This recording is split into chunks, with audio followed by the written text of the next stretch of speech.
अब तो नहीं सहावै जवानी आसो के जाड़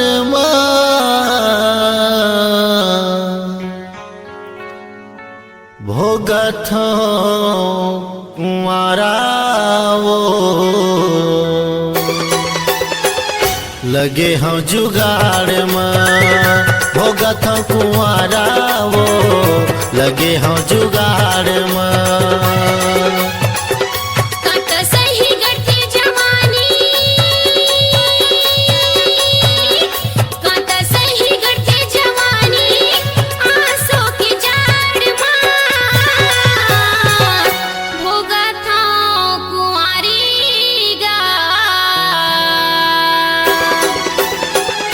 लगे हो जुगाड़ भोगत हो कुंवारी गा लगे हो जुगाड़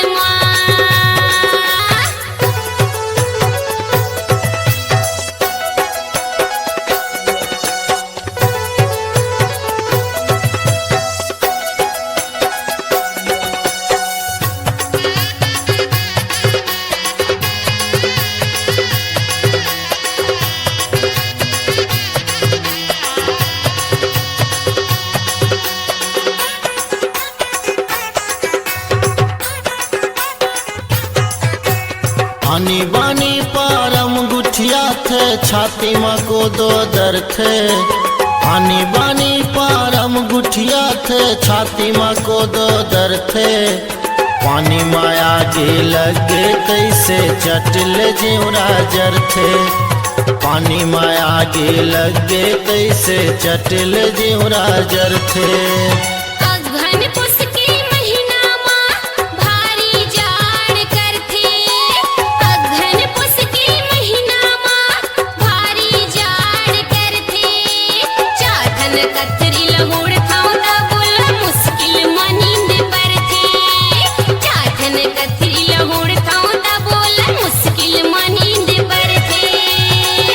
रोजरी को थोम पानी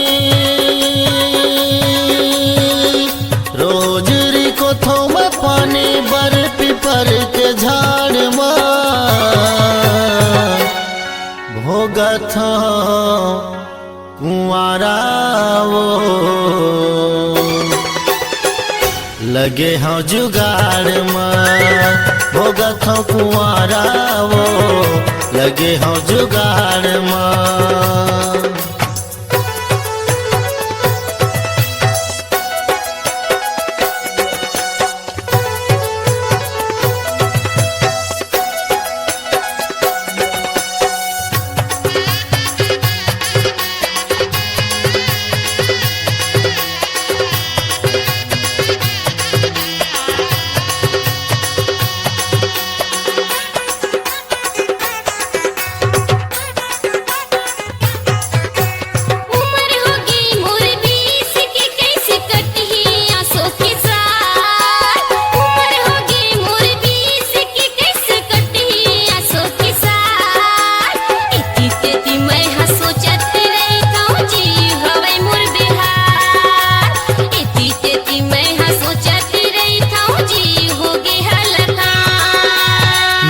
जतिस कहूँ तोरे सहिता मैं हवो बिहाल त्यो मिल जतिस कहूँ तोरे सहिता मैं हवो बिहाल त्यो जवानी नहीं मिले दोबारा जिंदगी के मजा उड़ा लेते हो जवानी नहीं मिले दोबारा जिंदगी के मजा उड़ा लेते हो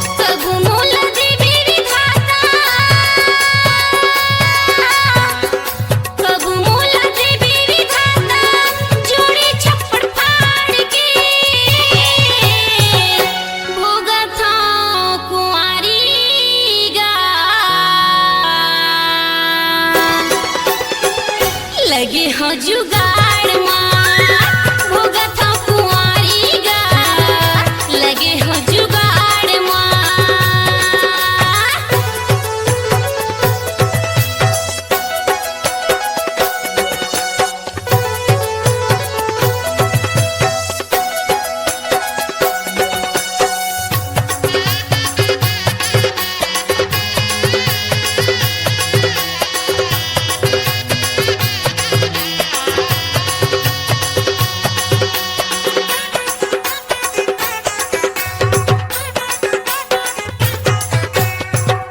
ऐसे मोला लथे बनैया मोरे बर बनाए हैं। ऐसे मोला लथे बनैया मोरे बर बनाए हैं। तबे तोरे चेहरा मोर दिल में समाए हैं। तबे तोरे चेहरा मोर दिल में समाए हैं। ऐसी मोला लथे बनैया तोरे बर बनाए हैं। ऐसी मोला लथे बनैया तोरे बर बनाए हैं। दूसर दूसर जाति माँ फिर जन्म का बधराए हैं। दूसर दूसर जाति माँ फिर जन्म का बधराए हैं। सगा मोला छोड़ देवे, सगा मोला छोड़ देवे भल लेवा डाड़ला। भोगत कुंवारा वो लगे हाँ जुगाड़ में। भोगत कुंवारा वो लगे हाँ जुगाड़ में। कांटा सही गढ़ते जवानी, कांटा सही गढ़ते जवानी, आंसू की जाड़ माँ। भोगत हो कुंवारी गा, लगे हो जुगाड़ माँ। भोगत कुंवारा वो लगे हाँ जुगाड़ में। भोगत हो कुंवारी गा, लगे हो जुगाड़ माँ। भोगत कुंवारा वो लगे हाँ जुगाड़ में। छत्तीसगढ़ी कलाकारों की सेवा में उपलब्ध है Ashoka films. Ashoka films audio video studio and editing mixing lab, जो करेंगे मल्टी डिजिटल रिकॉर्डिंग के साथ आपके स्वर को सुमधुर बनाएंगे। निर्माता निर्देशक राज कुलकर्णी। मोबाइल नंबर है 7389138468।